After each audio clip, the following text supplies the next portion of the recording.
This must be what it's like to walk through the gates of heaven. The relationship is trash. That's my kink. The threesome sex scene. Not me dropping these books like it's hot. Not me saying that I'm not going to talk about it and then talking about it. I might fuck around and finish a book today. Like, that's racist. She was yellow. I was blue. Okay, Halsey. On the Undead Truth of Us. And you can never leave. Wait, what? That's not what I meant. What up, my channel? Welcome back to another video. I'm Jessie, and you're watching.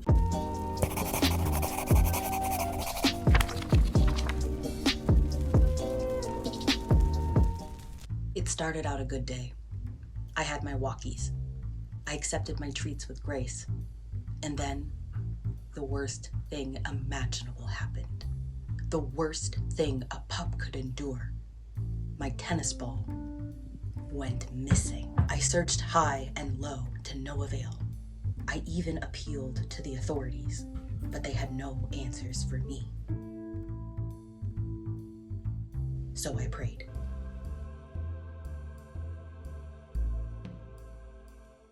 And with renewed vigor, I interrogated the usual suspects with the ruthlessness of a stubborn chew toy.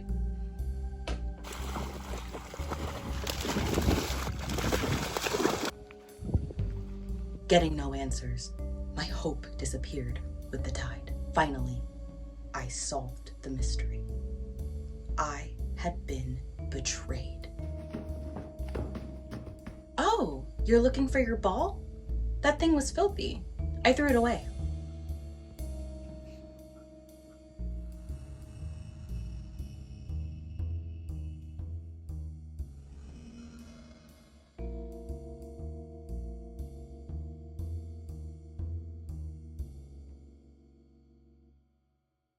Completely, utterly, and totally geeked about this next experiment videos. I've been loving making experimental videos on this channel. Our last one was spending 7 days impersonating and reading like Chloe of Books with Chloe. And this one is going to be reading 6 Black magical mysteries. Magical mysteries are two things that I really, really love. Thrillers and magic. What really made me fall in love with this genre and put me in the mood to do this video and read a bunch of magical mysteries was The Conductors. The Conductors was released in 2020. It was such an anticipated book. Everybody was talking about it, and it kind of just slipped off of the radar. And I read this and fell in love. It was so good. Like, this was also a reread for me, but the first time I read it, I was driving to Michigan via audio and zoned out during a lot of it, and just, oh, it's brilliant, phenomenal. And it was all I wanted to read was these kinds of books. So that's why I decided to do this video. So I'm going to be talking about what I loved about this book and like what it's about, and also reading the sequel, which is Undertakers. These are the 6 books that you're going to see me read in this video. First up, I'm going to talk about The Conductors, what I liked about it, what the series is about, and then I am going to talk about The Undertakers. So this is the sequel to The Conductors, and if this book doesn't live up to my expectations, I'm going to shut down my channel, because if the sequel lets me down, if it just ruins everything that I loved about The Conductors, I don't know how to be myself ever again. Like, I don't know how to be happy. And essentially, this is a series about this husband and wife duo who have celestial magic. They were previously enslaved, and they solve murder mysteries, not just murder mysteries, but they're local detectives for the Black community. It blew my freaking mind. Like, the astrology celestial magic was amazing, and these characters are just brilliant. You watch them fall in love very slowly. Like, it takes the whole book for them to fall in love. Like, they have a marriage of convenience because the wife, Hetty, is a very unconventional woman, and because women weren't allowed to move through the world as single beings during this period, they got married out of convenience and for protection, and then they slowly fall in love. Like, favorite romance. Benji is neuroatypical coded, and we love seeing representation for a Black neuroatypical man, and just so excited to, oh, it's so good, you guys. Oh. Not me dropping these books like it's hot. Okay, let me put the rest of those down. So next up we have Burn Down, Rise Up. This is a magical mystery by a non-binary Afro-Latin author, Vincent Tirado. And just so excited to get to this arc. It releases on my birthday, which is May 3rd. We did a cover reveal over on NB Book Club on the Instagram. NB Book Club, for those of you who don't know, is my non-binary book club where we read books by non-binary authors. And the cover reveal was amazing. Like, cannot wait to get my hands on this hardcover. It is the coolest, creepiest cover I've ever seen in my life. Like, the bare book was like Junji Ito vibes, you know what I'm saying? And so this is set in the Bronx, and we're following a group of teens who are plagued by like a sudden disappearances in their communities. Basically, kids their age are going missing. This book does stretch the concept of the video a little bit, but we're just dying to read it, and I have to read it before the release date, which is why we're sneaking it into the video. But essentially, this is about a group of teens who decide to start investigating the disappearances of kids in their Bronx neighborhood because the police are not looking for these missing Black kids. And then there's also this mysterious illness that seems linked to the disappearances, and this urban legend called the Echo Game. And they get sucked into this like game that's rumored to trap people in a sinister world underneath the city. And the rules are based on a particularly dark chapter in New York's past. So much going on, and I know someone's gonna get murdered in this book, so we are really, really geeked about this. My family is from the Bronx, so like we just have such a special connection to it and the issues that are like existing in the Bronx. And so that book is just, we had to read it for this video. And then we have The Kindred by Alicia Dow. So excited about this. This is described as a romantic adventure, a royal romantic adventure between a duke and a commoner who are mind linked from birth. Like, we love that trope. Framed for murder and hunted across the galaxy by those who want to kill them and steal their kingdom. It's kind of giving the what was it called? The Witch Keeper, the Witch King, kind of giving the Witch King and like magical red, white, and royal blue vibes. I don't know, we're trying to stretch, but that sounds really, really good. And again, celestial theme, like we love it. Next up, we have Lead Me Astray by Sondi Warner. This was just sent to me, and I'm so excited. This is a story that follows a ghost, a werewolf, and an empath. We absolutely love that. It is set in New Orleans.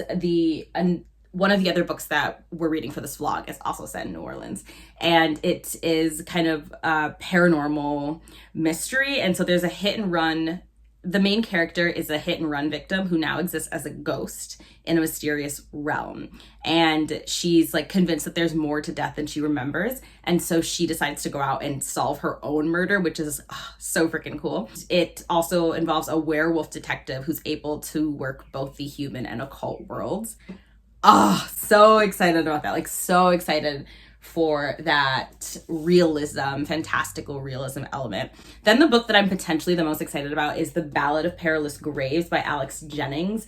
This is also set in New Orleans. It is a magical middle grade, where music is literally magic in New Orleans. Spirits play a big, big role in this book. We are following a pair of siblings, brother-sister siblings, who are tasked with saving the city. It just sounds really good. So don't think there's going to be murder in this one. So again, stretching it a little bit. This is a magical mysteries reading vlog. Okay. It's going to be amazing. And then finally we have The Undead Truth of Us, and just look at this beautiful, beautiful cover.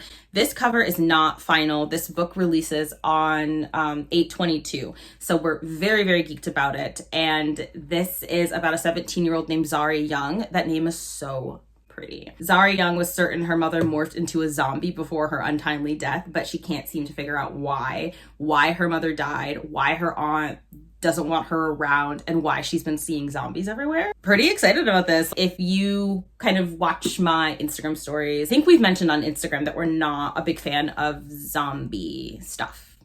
It just doesn't do much for me. It's just gross, and not even the kind of gross that I get a thrill out of. It's just boring. And so we're excited to see kind of the Black take on zombies. Okay, so those are going to be the books that I'm going to be reading for this vlog. We are obviously going to start with The Undertakers. obviously. And we'll check in a little bit. The Conductors, Los Conductores. This book is the best thing that will ever happen to you. I just can't sing its praises enough, y'all. So good. Here's the rundown. Here's the lowdown on why you should read this book. It's gonna be my brand. You know what I'm saying? It's amazing. Can't wait for the adaptation. Has an adaptation been announced? Is it even in the works? No. But one day, manifesting it, putting it out into the universe, because like, oh, we need this to be adapted ASAP. Movie, TV show, comic books, everything. It's giving. It gave. It's providing. The magic comes to life. And there's wand magic, which I absolutely love. I love, love, love wand magic, but the main character doesn't need a wand to do magic, which I also really, really love. Like the wand is just kind of like a conduit to conduct, you know what I'm saying? Conductors. They can cast these sigils. So they'll cast like Taurus, they'll cast Virgo, and then it'll take like the shape of a bull and battle another sigil. So they have like these magical duels and battles. It's so freaking cool. There is magical boxing. The husband, Benji, boxes. And you can see like I think his color is violet. And so you can see his violet energy when he's boxing. And it's just so freaking cool.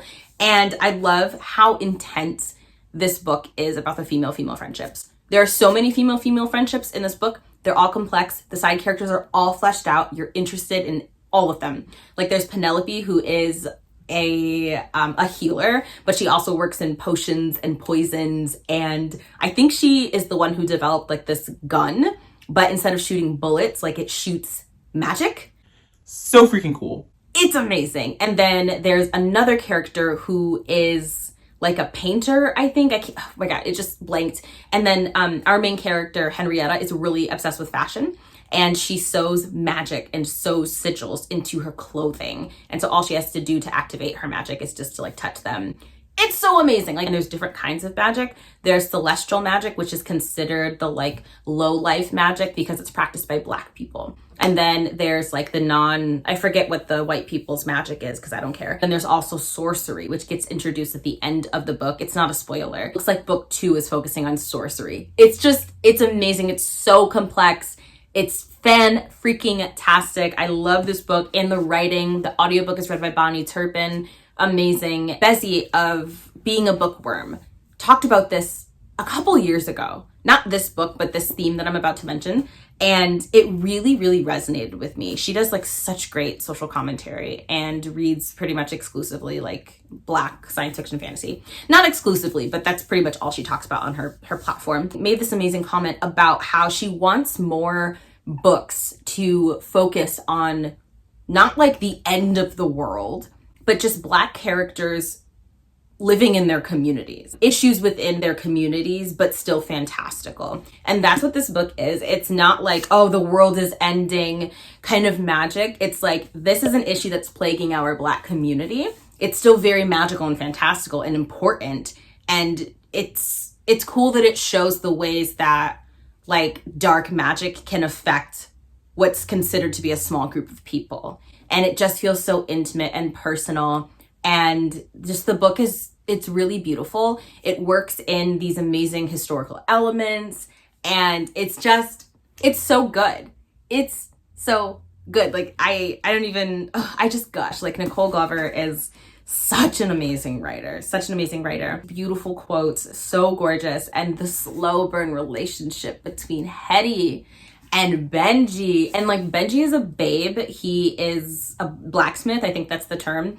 And like hammers things with metal and builds shit. And he's really like tall and strong. And I really connect to his character. I really like him. I don't know what it is about characters that use a hammer or who are blacksmiths. And they're usually men. So if you know of any characters that are non-men who are like blacksmiths or wield a hammer, please let me know in the comment section down below because like that's my kink. I just really, really love him. And I don't know if Nicole Glover intended for him to be neuroatypical, but it's talked about how like people in the Black community see him as weird because he has this obsession with numbers and he gets really focused and irritated and like he's just very, very neuroatypical coded. I really appreciated that representation as somebody who is neuroatypical, specifically like in the Black community. The term like they weird, like they off, you know what I mean? Usually is coded for that person is neuroatypical. There's a stigma there. you know? And so I liked the language that was used to kind of show the ways that some folk in the Black community do have that prejudice, unfortunately. I just like the way that it was addressed and handled, and how, you know, Hetty's like, no, he's not weird. Like, that's how he is. And the way that he is valid. It's just so good. It's so good. Anything else that I've missed, I'll talk about as I read book 2. Also, I started book 2 yesterday, and I read on the Patreon reading sprints. And in like an hour and a half, I got to page 89. Amazing. Not going to talk about it right now, other than the fact that it takes a slightly different direction and it's very good. I love how it starts with sorcery. It's like starts with a battle. Amazing. Not me saying that I'm not going to talk about it and then talking about it. It's just so good. It's so good. I don't want to talk about it further because I want to edit this footage, like just start putting the vlog together so that I can just read the rest of the day. Like, oh, I'm so excited. I wonder if I'm going to finish a book today. Are we going to mess around and finish a book today? I might fuck around and finish a book today. Like, and Envy look cute today. What do we think of the green braids? Amazing, right? Y'all know that green is my brand.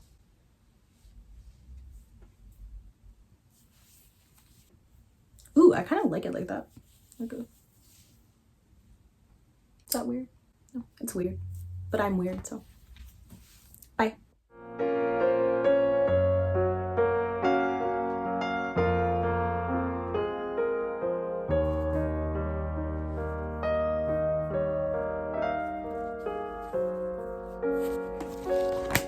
I have to give a big reading update for the Undertakers.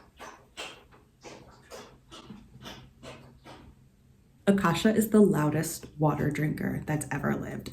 I am shook. I'm shook. Like, I'm almost upset that I started the series, this video with this series, because there is no way that this isn't the most elaborate, intricate, complex mystery. Akasha, can we play after this clip? Can we play after? We play later? There's no way that this is not the most elaborate and complex, intricate mystery of the novel. Like, of the video. Oh my God, I'm so flustered. I can't even talk. It's so freaking good. Like, I just can't. I just freaking can't. In this book, they, Hetty and Benji become like morticians, funeral parlor owners, and I absolutely love anything to do with like dissection, cadavers, like anything like that. So cool. And then this is this is a part of the medical time when people were being buried alive because they were like in comas and there wasn't like a surefire method to determine death. Okay, Akasha, please give me the toy. We're just gonna wait. Can you go lay down? Good girl. Go lay down. Go lay down. Honestly, this is why I film my updates in the book room, because then the dog's not running around, but like I feel like it just gets boring having all of my updates be in the same room. You're gonna have to put up with the dog in the name of a change of scenery. And I'm a huge fan of medical history. Huge fan. And one of my favorite little facts is all of the things that morticians used to do in order to try and make sure that a person was dead before burying them. And one of the things was like they would insert a needle under their nails, or they would use a tweezers like inside of their nostrils, or they would like twist and pinch the skin, or they would like use a needle on the bottom of the foot. There's another technique where they had these like decay rooms where there would be flowers everywhere and there would just be bodies upon bodies in this room, and they would be attached to a series of like bells and strings, like their fingers and their toes would be attached. And that way, if one of them woke up, the bell would ring and an attendant would go out and, make sure that they weren't buried. Now, the problem with these rooms, and the reason that the rooms were like covered in flowers, is because a lot of the people were actually dead, and like they would putrefy and smell because they hadn't been buried or embalmed or anything. Like, it's really gruesome, but I just love dark medical history, and that history is briefly touched upon in the book, and I just love it. Like, this is a history nerd's dream, like, but it's done so organically and naturally. Oh, it's just so good. And like, we have to talk about the mystery. The mystery is insane. So there is this cipher that Benji is trying to solve. And if he solves the cipher, there is like, there's rumor that it leads to buried treasure. So there's like a treasure hunt component to it. And of course, he doesn't believe that there's actually buried treasure because Benji isn't the kind of person to believe in like fairy tales kinds of things. But it's still, I know that that's going to have something to do later on in the book. I just think it's so freaking cool. And then there is these secret tunnels under the city. That's another trope that I love. That wasn't in the first book, but like the tunnels are a part of the mystery, and the person who is stealing magical item is using these tunnels to escape and create murders. And it's just so freaking cool. Like, I'm obsessed. I'm absolutely freaking obsessed. I think that this book needs an adaptation. I really, really do. Like the magic, the mystery, the murder, all of that. It is so, so good. Another like really important thing that I want to mention is that if you are kind of like me, where you're a little bit worried going into this book because of having to like see Black people go through the extreme racism of this period just after emancipation. Racism is in the background, but because this book centers the Black community, it's set in a Black neighborhood, the main characters are all Black. There's pretty much no white characters in this book. Racism isn't really a part of the story. It's something that they have to be aware of as they move throughout the world.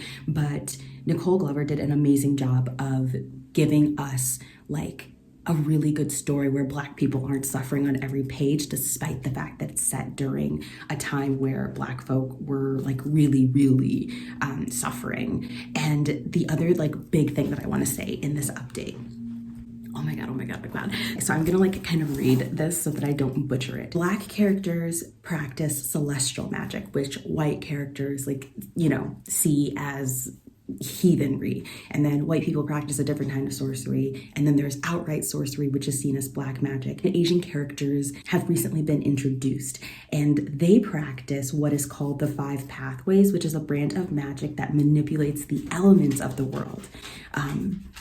Novice could light candles and make windows rattle, but an expert could blend the elements together to craft illusions of both light and sound, or sight and sound. I love how the author uses people's culture and cultural beliefs and spiritualities to craft the magic so that the magic is specific to them. Because that's one thing that really irritates me a lot about fantasy is everyone practices the same magic, but it's like, no, that's very much like not the case, because we all have different cultures, and you know what I mean? Like it's just so good. Like, it's so good. I'm on chapter 28 and there's like 428 pages. So I'm around 160 pages away from finishing. I just had to update. Like, I didn't want to update until I finished the book, but like there was no way that I couldn't tell you all of that. Like, I'm so excited to see how these parts come together, because there's so much in the book. There's so much happening. And then on top of that, the characters are growing and expanding like as individuals. And there's all these like really beautiful quotes about regret and grief. That's a big theme of this book, not letting things be kept unsaid. You suffered a great loss, and how you recover from that loss is a path you must take alone. But know that if you want company for such a journey, you need only ask. It's so good, you guys. It's so good. Like, this is an author who can write an elaborate mystery and amazing characters and weave history into it and have magic. Fucking shook. I'm fucking shook. There's magical baseball with broomsticks. Benji told his wife that she steals the glory of all the stars around. They are so cute. This must be what it's like to walk through the gates of heaven. Holy crackers. That book was amazing. 5 out of 5 stars, even better than the Conductors. Somehow, Benji is one of my favorite characters of all time. He might just be my favorite character of all time. I want to go back and annotate this book with tabs for Benji specifically. That's how amazing he is. Sherlock Holmes, who? Black Sherlock Holmes, but 10 times better? Sir Conan Doyle, who? Duels? The broomstick battle? The standing on broomstick? The magical duels? The way that the mysteries came together? The way that it sets up book 3? I don't know what you want me to say. By the way, there's also queer characters in the book, and it's just great. Like, it's just great. So I'm gonna continue on. I'm gonna start. I'm gonna pick up the Ballad of Perilous Graves next, magical middle grade set in New Orleans, and I'm very, very excited about that. I want something that's like faster paced because these books were dense. So far, first two books in the video have been a success. What if all of these books end up being 5 out of 5 stars? I'll be shook. I'll be quaking. Hi cuties. Even though I finished The Undertakers today and it was just, not only is it a thick tome, intricate mystery, but it's just a lot. And even despite that, I was so excited to continue reading. And so I jumped right into The Ballad of Perilous Graves. And as of right now, I'm literally on page 220 out of like 456. So I am halfway through this book and I have thoughts. This is like a category defiant mystery book. Initially, I thought that it was middle grade because it opens up with this boy and his sister, and they are middle grade aged, and it's kind of told in middle grade language. The writing is beautiful and it is whimsical, but it isn't flowery. It's just perfect. It's that beautiful middle grade writing that you can sink into and love and let it just carry you forward. But then we have chapters and POV of a couple adults really, and they're using like adult language. And so it's really interesting because in some ways it's middle grade and then in some chapters it's not. And I really, really, really like that. It very much works for the story. So if you, like me, are a fan of sibling relationships, you are going to love this book. I love books about siblings. The relationship between Perry and his little sister is so precious in the sense that it's like very realistic. Like they're not very emotional. They fight a lot. They butt heads a lot, but you know that the love is there, and they both are so complete in their own character work. Like it's so great. I love that we have a trans man main character. Like we get his POV and it's amazing. He's an artist and I love the way that art literally comes to life in the story. Speaking of that, this is some of the most incredible world building I've ever read. And by incredible, I mean specifically in terms of creativity. So in this story, New Orleans is operated by fucking magic. Magic keeps the streetlights on. It powers the electricity in one's homes. It keeps trolleys like floating in the sky. It is the ecosystem, the very heart of the city. Magic itself is a character, an entity, and these songs that get stolen end up like manifesting as people and walk around and like interact, and they're literally music. Like it is so freaking cool. And then there's all of this like New Orleans mythology built into the book, things that I didn't know that are ingrained within the city's culture and history. And it's so beautiful. So like, for example, but essentially you can go to a grave and you can write out a check, and the spirits take that check into the afterlife and use it as currency. I think they're called hell notes. I think that's what they called them. Just these little things that just make the world come to life. And it's beautiful. Like there are zombies, there are haints, there's all of these mythical, magical characters, and they're just built into the ecosystem of the city, and they feel so real. Honestly, this book gives me Halloween Town vibes. It is so lavishly imaginative. Like I thought that The Undertakers and The Conductors is creative, and it is, but this is just like, it is just its own form of imaginative. Like The Conductors and The Undertakers is a very amazing form of imagination, and so is this, and they're both so equally incredible. I am absolutely shook. And there's all these odes to Black classical jazz musicians, which I really love. Like there's references to Jelly Roll Morton. I'm a big jazz head and classic Black music lover, and it's so freaking exciting. And then we get to talk about the role of like card games and music and dance and food in the lives of New Orleanians, and it's just beautiful. It is so freaking beautiful, you guys. Honestly, it feels like such an ode to the power of Black creativity and Black imagination. And it's really cool because like at this part in the story, the kids, and this is not a spoiler, but the kids end up like telling their parents like what's going on, because their mom was like, you're Black, you're not running around here for the sake of a plot. Like, you need to sit down and tell me what the hell's going on. so they come out to their mom like, hey, we are the ones who have to solve this mystery of like why these songs have been stolen. These songs are the ecosystem of New Orleans and it's magic. And then they become part of the plot. And it's like, I've spoken about this in the tropes that I hate video. One of the tropes that I named, being one that I absolutely cannot stand, is in YA where parents are just absent from the story. And I talked about how in BIPOC books, especially Afro-Latinx books, you don't see that. Like the parents are involved. That trope is difficult for me to engage with as an Afro-Mexican person because it just doesn't reflect the reality that I had growing up. My mom had eyes on me 24/7 all the time. You know what I mean? Like to this day, my mom still wants to track my phone and I won't let her. I had to update, even though I want to keep reading because I have so many thoughts. Like these are all my notes. Oh, you probably can't see. Hold on. Okay, so do you see all of these notes? All of these friggin' notes. That's how good the book is. The magical quest / magical journey trope. One of my favorite tropes is characters going on a journey, going on a quest. And you see that in this book and I wasn't expecting it and it's amazing. That is gonna do it for this update and I will check in with you when I finished The Ballad of Perilous Graves. I am so excited to see what I'm going to rate this book. Staggerly knew what courage was. Okay, I have finished The Ballad of Perilous Graves, and I know we're not supposed to quote arcs, so just pretend that you're not hearing this quote, okay? I'll tell you a secret. There's no such thing as grown-ups, Brendy.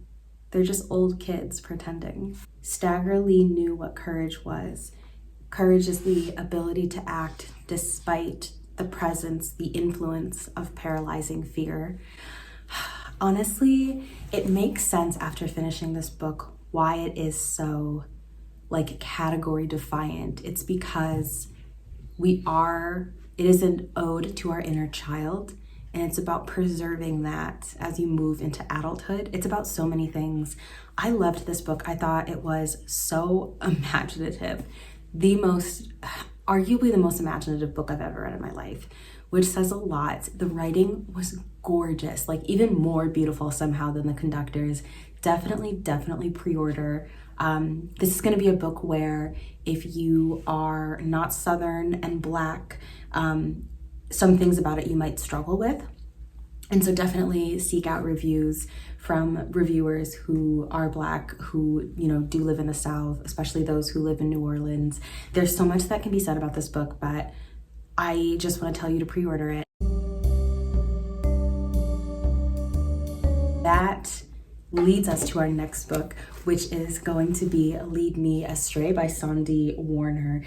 And the reason that I'm picking up Lead Me Astray is because since Ballad of Perilous Graves was set in New Orleans, I figured I would pick up the next book in the series that is set in New Orleans. Welcome to Overlay City in New Orleans, a shadowy in-between where the paranormal and the real world meet.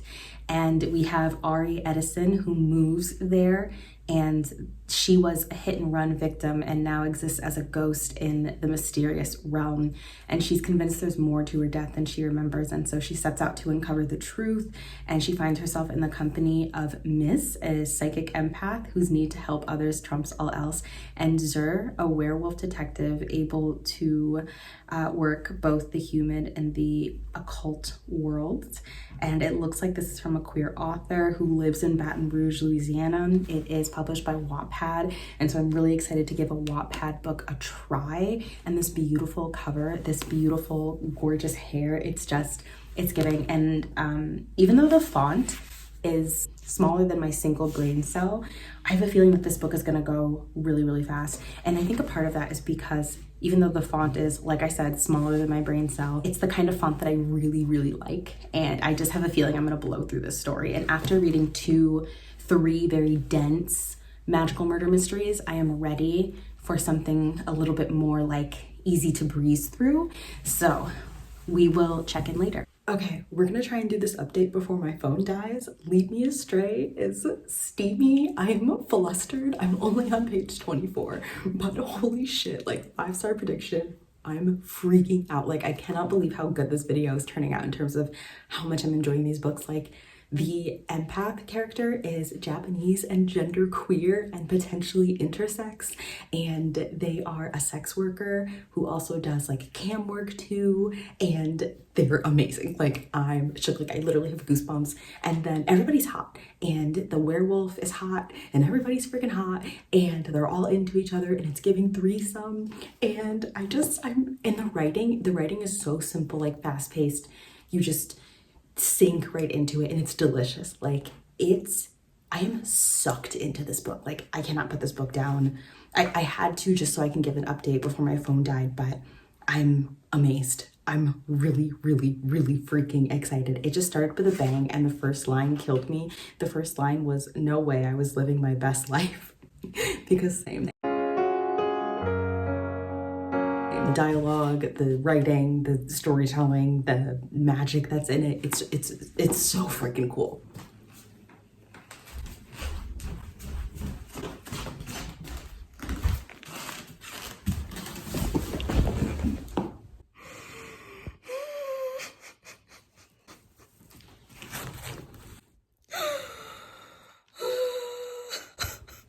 It's so steamy.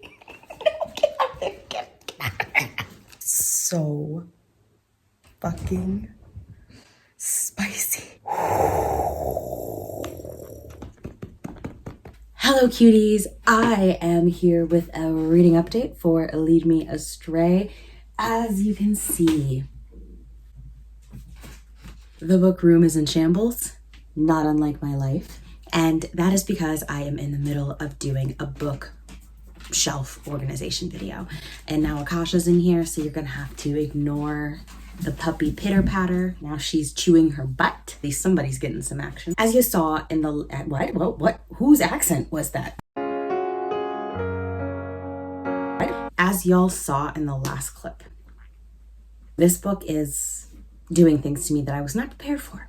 So, enjoying that. And I just wanted to give some more coherent thoughts. So I honestly cannot remember if I even gave details about what this book was about, but we are following a werewolf, an empath, and a ghost, and they're trying to figure out who killed the ghost. The werewolf is a detective. The empath is just this amazing sex worker, just phenomenal human being. The other things that you should know going into this book, besides the fact that it is bingeable, it is steamy. Like, I am over halfway done with this book. I'm probably at the 75% point, but some things that you need to know going in. Content warnings for drugging. Definitely the villain of the story is somebody who, Akasha, can you please chew your butthole anywhere else in the home?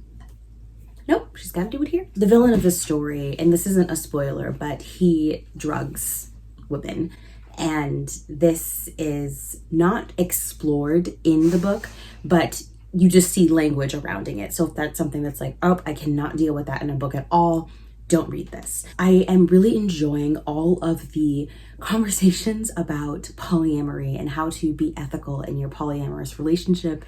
They went on this little cute threesome date, and Ori is the one who is like very inexperienced as opposed to the other two. And just watching like these very different people with their very different levels of sexual experience kind of like be together is very, very exciting, and it's very steamy. It's been hard to read this book in front of my dog, if you know what I'm saying. Okay, I'm enjoying this book. Okay, I am enjoying this book quite a bit. So there is an age gap in the romance. I think Ori is like 19 when she dies and becomes a ghost. So if age gap is something that you do like, probably like the book. If it's something that you don't like, probably won't like the book. But her age isn't like a big point in the romance. There's also a scene that cracked me up. Like, I just couldn't, because the werewolf detective he's a horn dog, okay? He's got like a dog's sexual appetite, and he he's like, rips off his shirt and he's like, I gotta blow off some steam. And so he transforms into a werewolf in front of his dog and they go hunting together. Can you imagine what Akasha would do if I transformed into a werewolf in front of her? Can you imagine? Like, as if my dog doesn't see me do enough weird shit. And then I'm gonna transform into a wolf and then hunt with her. I just feel like it would just be too much. I think that she would take both of us out. You know what I'm saying? I would be shocked if this book wasn't 5 out of 5 stars. Like, it, in terms of readability, it is definitely like top of the video. I cannot put this book down. Like, it is so good. I'm about to go finish it, but I just realized, like, I was like, I never updated y'all on the book, so I need to make one update. So those are kind of my concluding the threesome sex scene. The threesome sex scene?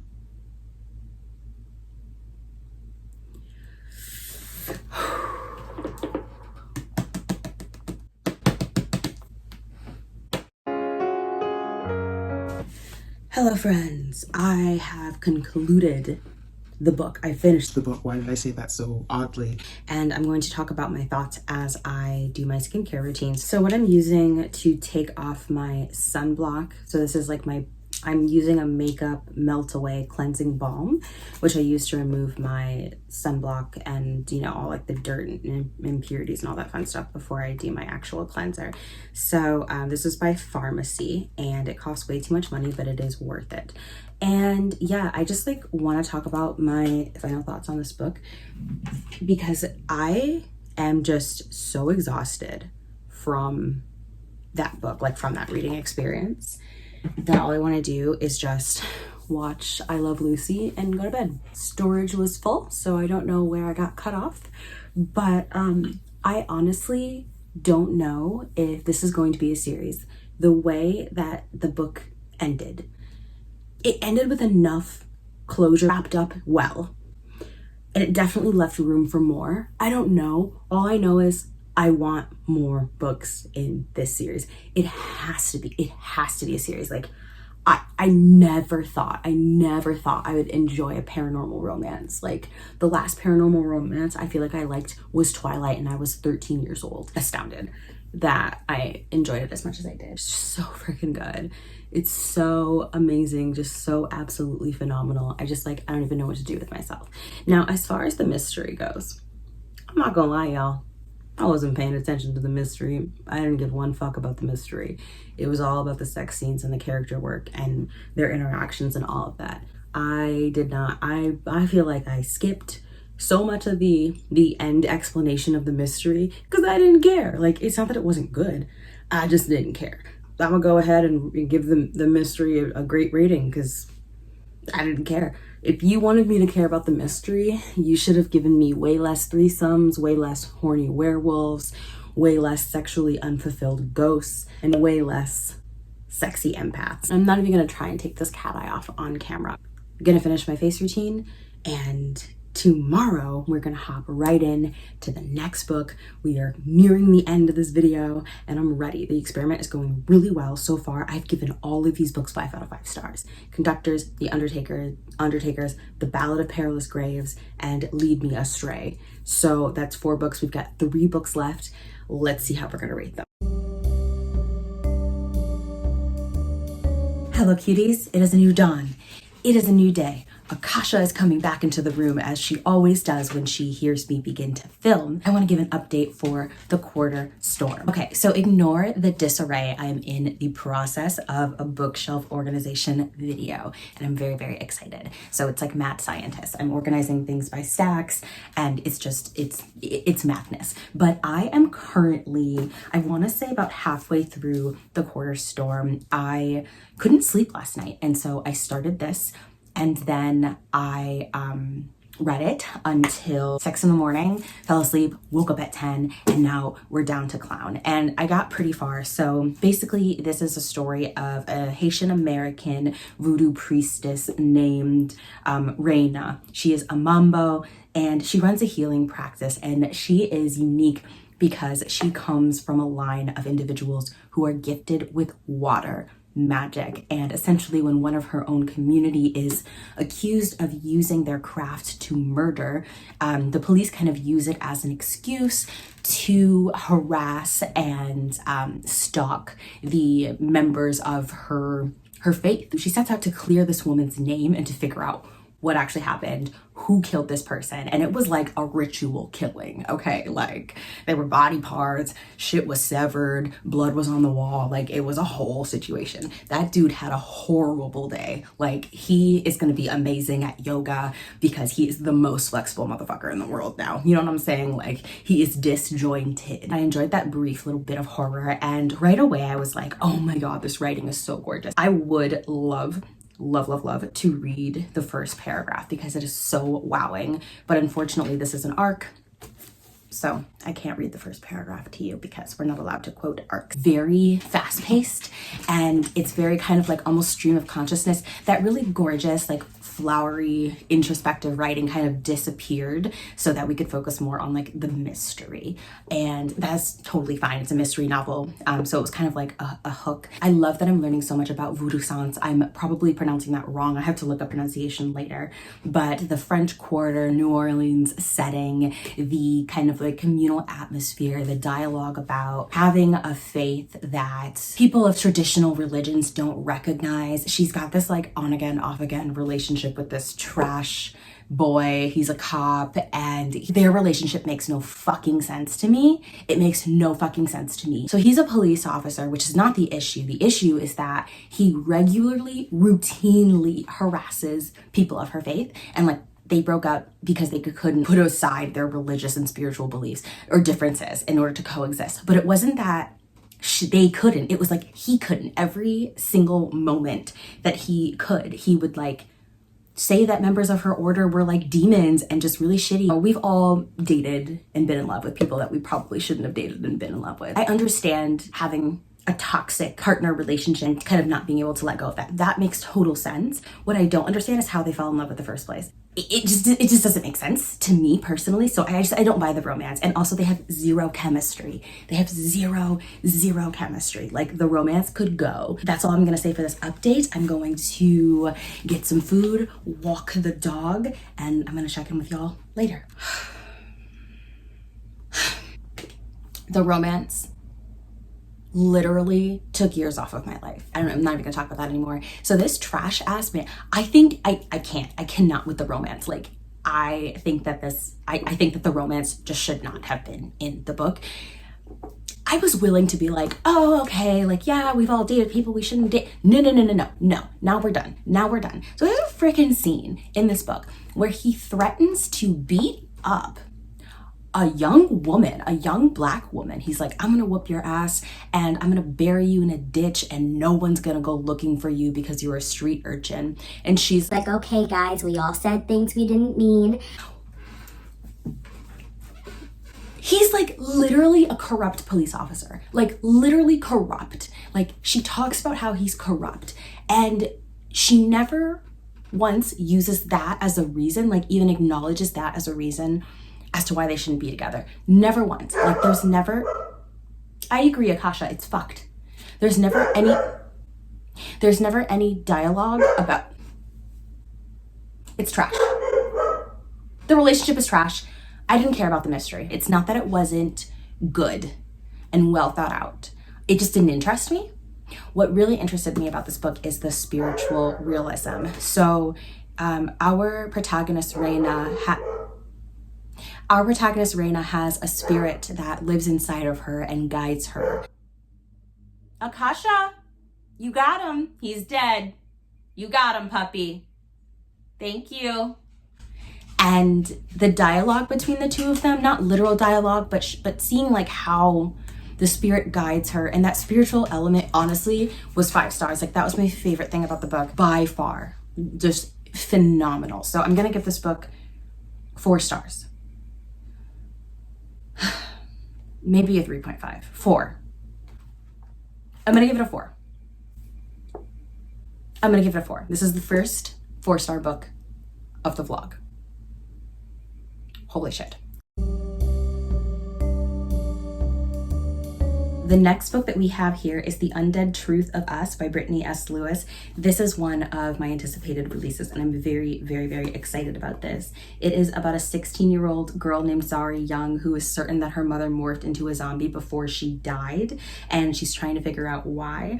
And then she has a romance with this boy who transforms into half a zombie right before her eyes, and it's giving Santa Clarita Diet. And this, I'm very excited about this. This is definitely 5-star predictions. Cannot wait. I cannot wait. And so the mystery here is she's trying to unlock the secrets of her mother's death because it was untimely, it was a little suspicious, you know what I'm saying? So do you see that little, oh, that's so pretty. That's so pretty. I will check in when I've got some thoughts on The Undead Truth of Us. She was yellow, I was blue. Okay, Halsey. You guys, okay, I am not very far, but I already have thoughts. This book is amazing. Very, very much enjoying this. So thus far I have questions. It starts off really, really just right in the middle of the action. Okay, her mama is zombified already. So it starts off right in the middle of the action, yeah? She's slowly watching her mom turn into a zombie, but doing nothing. She's got a diary and she's recording what's happening. And then she's and then she's a zombie. And I'm yeah, girl, because you didn't take her to the ER when you had the freaking chance. The writing is so gorgeous. It's reminding me of Emily XR Pan, who I absolutely love. I love Emily so freaking much. The horror, the descriptions of the horror, the dark comedy, it's Shaun of the Dead vibes, also that zombie movie with Lupita Nyong'o. It's so good. It's the Sixth Sense for zombies though, because only she can see the zombies and nobody else can see them. It's just such a creative concept and I'm really liking it. The writing is very good in the sense that it's pretty and descriptive, but also really funny and just really easy to devour. I swear 5 minutes pass and I'm on page 50. You know what I mean? There's no way I'm not gonna finish this book today. It's so amazing.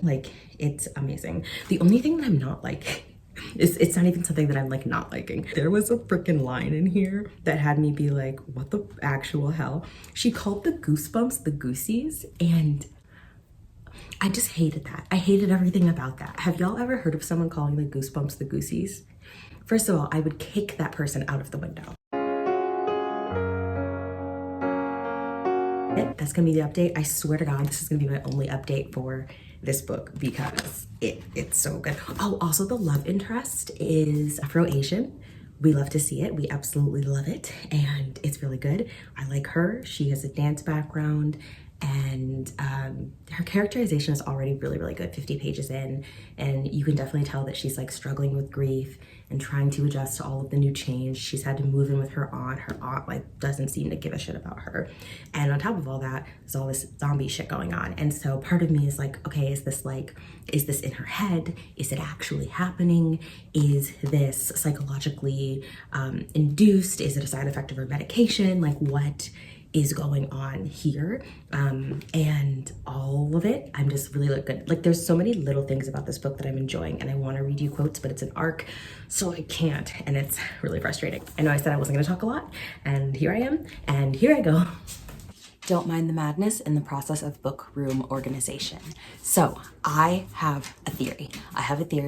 She is falling in love with this boy and he's perfect, but then he'll start to turn into a zombie. 1 second he's a normal boy and then the next second he's this gross, peeling, dripping blood, disgusting bones popping out zombie kind of situation. And she's struggling because she's okay, I really like you and you're a human, but I'm just absolutely disgusted with you when you're a zombie. But obviously she hasn't told him. I've been wondering okay, what's the metaphor? I was just speculating in my last clip about what this is about. And I'm wondering if it's that it's supposed to represent the duality of falling in love. When you're falling in love with someone and everything about them just makes your entire skin feel like it's on fire. And then there are parts of them that you really don't like, things that you don't trust about them, things that they do that hurt you, things that they do that are inconsiderate, and ways that they make you feel unspecial. And then in those moments, you don't like that person, you're turned off, you're almost repulsed by them, you're repelled by them. And I'm wondering if that's the metaphor here. Maybe I'm reading too much into it. I'm gonna go back to reading. I woke up and like immediately started reading, so I haven't washed my face, so if I have like eye crusties, we're just gonna have to live with them. This has the potential to be my one of my favorite books of the year. This book is amazing. It almost made me cry.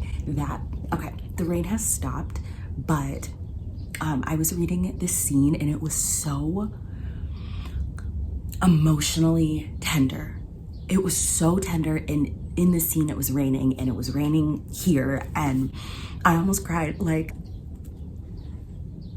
it was really wet in my ear. This book is so freaking good. Like, I actually had to go through and start a tabbing system for this book. None of the books that I've read for this vlog I've tabbed this way. If a book is just like, yep, I'm gonna read this, I'm gonna get through it, you know, that kind of thing, I'll just use all tabs like that are the same color. But if I have lots of thoughts and feelings and there's things I want to remember about the book in particular, I will do a tabbing system. Things pertaining to the writing are green. Things that I think are funny are pink. Things that are touching are yellow. Quotations are burgundy. The quotes, the writing, the synesthesia representation. I have synesthesia, and you guys, I don't know what to do with myself. So I have finished The Undead Truth of Us.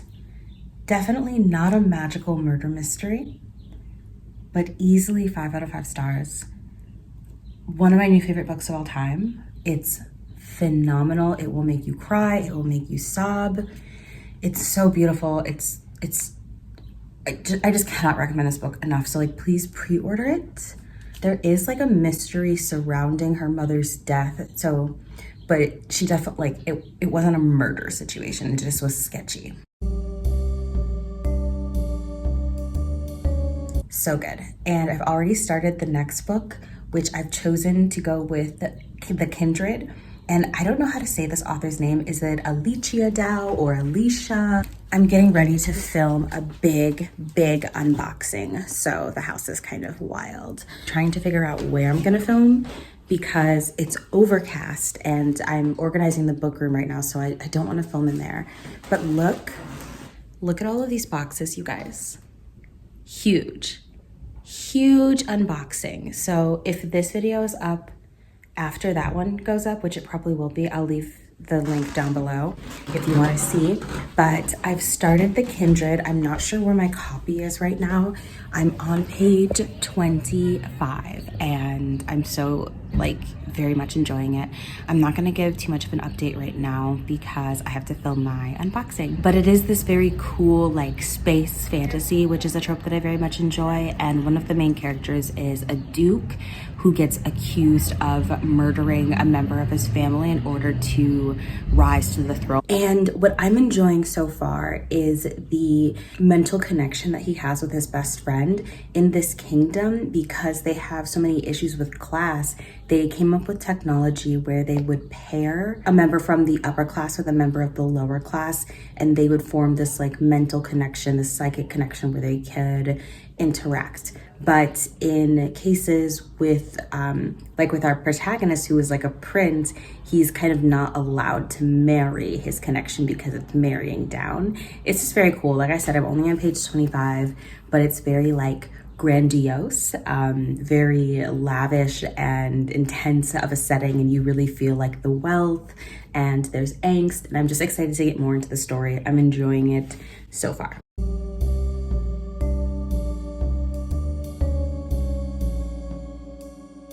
All right, y'all, let's talk about Burn Down, Rise Up. It is going to be so difficult to pick a favorite book of this vlog. Each of these books is special in its own way. It is going to be so difficult to pick a favorite. And this is one of them. This is one of, I can tell already that this book is special, and I'm only going to be on page 100. And I'm only on page 100, but I mean, I can tell that this book is going to be special to me for a very long time. I'm okay with that. So this book, as I've said, takes place in the Bronx, and the Bronx is really allowed to shine. I love the representation of graffiti and what graffiti means and how it's misunderstood, and how there is this hierarchy in graffiti, the art of tagging and the line work and all of that. Like, it's so fantastic. But the biggest thing for me right now is the horror. The horror. This is a YA book that is actually creepy. It's really difficult for me to be creeped out by horror just because I've been consuming a lot of horror since I was a kid, and also my childhood was horrific. On top of that, you have just some of the most believable teenage characters. Their dialogue is believable, the characters themselves are believable, and it's just done so organically. It feels like they're leaping off of the page at you, just like the horror scenes. It feels like you are there. The main character has some anxiety, and she also uses an inhaler, which is really great. Wait, what? That's not what I meant. I mean, it's really great representation. I used an inhaler as a kid, and it meant a lot just to see that.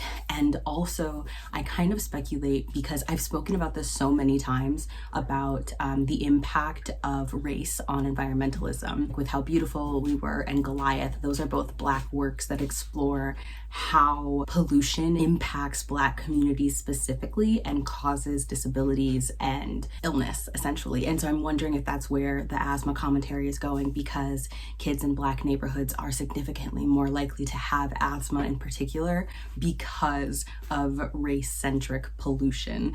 But we'll see. I might be reading too much into it. It also is a really, really spiritual book. I'm loving the Afro-Latinx spirituality, and it is sapphic. Our protagonist is queer, so y'all can read this for Queer Blackathon, which starts on Juneteenth this year, so June 19th to June 21st for 48 hours. Ashley of Bookish Realm is going to be co-hosting along with Erica of The Broken Spine, and it's just going to be a really, really good time. So details are going to be down below. The Twitter is Blackathon1 if you want more details, and you can check us out on Instagram where we will be posting stuff. And the situation is messy. It's a boy likes girl, girl likes boy's best friend, and boy's best friend may or may not like girl back.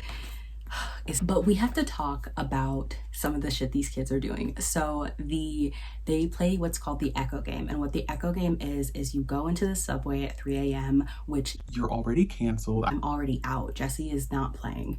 And so you go into the subway at 3 a.m. and you have to flip a coin, and you choose heads as right and tails as left. And so you go in the direction that y'all have agreed upon, and you chant. There's a chant that you have to do. There's a phrase you have to repeat for 3 times. And then the rule is that you can't turn back until 4 a.m. So you have to be in the subway walking in this particular direction for an hour. And what this does is it takes you back to a very specific point in time in your city. And the horror that you see is centric to what happened in that city, because like I said, it's specific to a point in time. The conflict of the story is that there was a boy, one of their friends played this game, and he turned back before 4 a.m. He got scared at what he was seeing, and when you turn back, the Echo Game follows you home. So whatever paranormal horror that you were experiencing comes home with you, and it messes with you and makes you ill. And so there's a sickness component, like it makes mold spread all over your body kind of situation, and it's really, really good. 1 hour later. Hello again, cuties. Jesse is back. Oh, something that I don't think I've mentioned yet. Something is different about Jesse. Jesse cut off 16 inches of hair. Was it 2 weeks ago or 1 week? I think it's 2 weeks ago now. But yeah, and unfortunately my hair grows so fast. Like, I had 2 lines cut in, and within a week the lines were gone. So I think I'm gonna have to get clippers and learn how to do my own hair, because it just grows so fast. Like, I'm gonna need to get it cut every single week. Which is not what we want. Like, that's racist. I hate that for me. It was a really big step on my gender journey. I'm very spiritual, and our hair means a lot in our family, so it was really, really hard to do. But I'm really glad that I did it, and I feel good. I feel like I look like myself. I really dig it. It's just gender euphoria every time I look in the mirror, you know? So I wanted to give another update because I'm blowing through this book for Burn Down, Rise Up. So there's a chapter called Pretty Girls and Wicked Games, and that sums up the book It is amazing. The sapphic relationship is unfolding and it's really sweet and complex and tender. I love the relationship between the best friend and the protagonist. It's really, really good. This definitely is paranormal, magical mystery, but she has a very complex relationship with her father. It is fraught, and she ends up like staying with her dad because her mom catches this mold illness that's a component of the game. I'm not going to explain how because I don't want to spoil it, but she's in a coma, and this all happens like within the first chapter basically, so it's not a spoiler. And so because of that, she ends up staying with her dad, who she's not close with, and I really like the tension between them and just that complex relationship, and seeing how he's trying to adjust to having his kid in his house full time because he definitely struggles with alcoholism.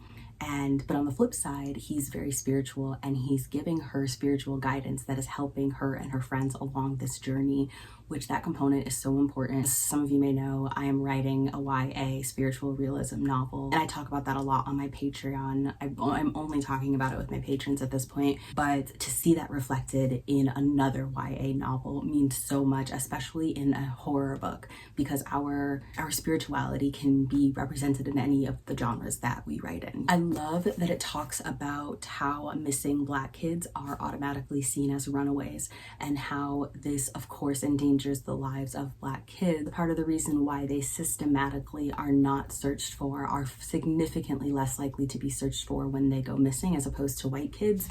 This is something that I conducted lengthy research on in undergrad, and the whole issue is just really, really upsetting, and it affects other BIPOC people, Indigenous kids especially, and also Latinx kids. But so that representation, it's touched on because kids in the city are going missing. They're going missing, and so that's touched on. But what I'm really loving about it is that it's educating me on things in the Bronx that I didn't know about. And one of the things is the Bronx burning. My blood is boiling when I found out what the Bronx burning was, because it wasn't taught in schools. Nobody was talking about it.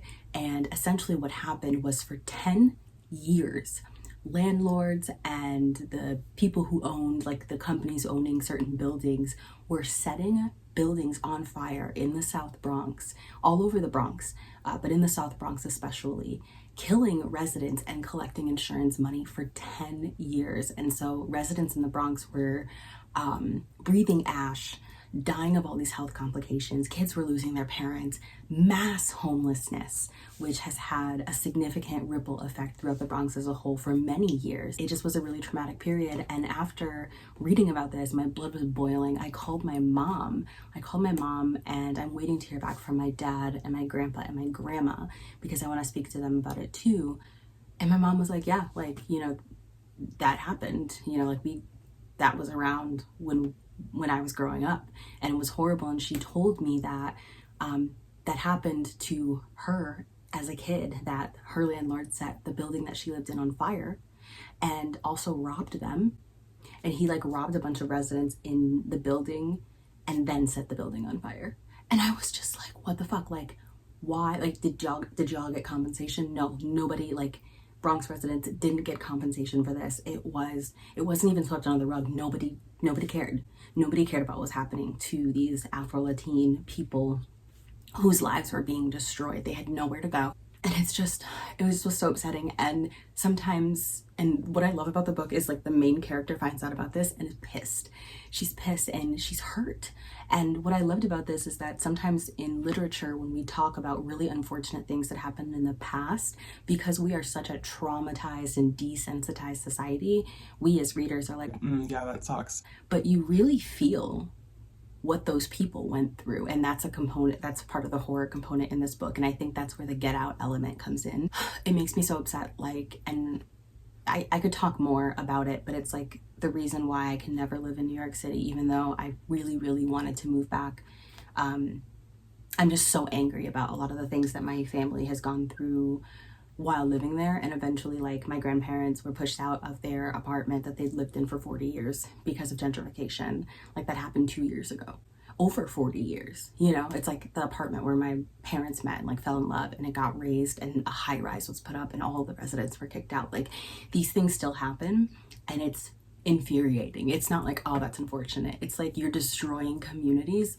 Don't even get me started. I'm sorry. I'm getting so pissed off all over again. The book is amazing. It's so fucking good. I don't know if I've mentioned this, but this is our NB book club pick for August. So plenty of time to get yourselves a copy and read it. 1 hour later. Take back everything I said. These kids are getting on my damn nerve. I'm reading this book and screaming at these kids. It's like when that urge to scream at the screen when you're watching a horror movie. One of my mushrooms on my mushroom tapestry that I have behind the camera looks like a penis. I never noticed that. I hate that for me. This is gonna be my last update before I finish the book. I'm sorry that these updates are like so long. It's just that there's so much that I want to make sure is talked about regarding this book. Like, because I know that a lot of reviewers are going to miss it, a lot of non-Afro-Latinx reviewers, non-Bronx reviewers, and I just like want this book to be done justice. A few things that y'all should know about it. These chapters are short. Like, one chapter was 2 paragraphs long. If you are one of those people who really likes to blow through books and have short chapters, you're going to love this. And it actually is Stranger Things meets Get Out. Like, you know how sometimes books are mismarketed by comparisons? No, it is literally that same vibe for both of them. It is the perfect comparison to make. But to be honest, if we want to get more specific, it's The City We Became meets Stranger Things. It's so freaking cool, y'all. It is so cool, y'all. It is N.K. Jemisin meets Victor Laval. It's all kinds of amazing. That is everything I'm going to say before my final update. And I wrap up this video. 1 hour later. This experiment video was far too fun and chaotic to film. So here are my favorite books of this video.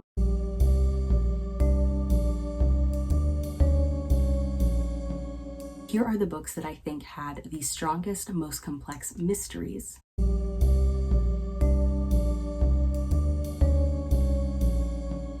And here are the books that I thought had the most impressive writing.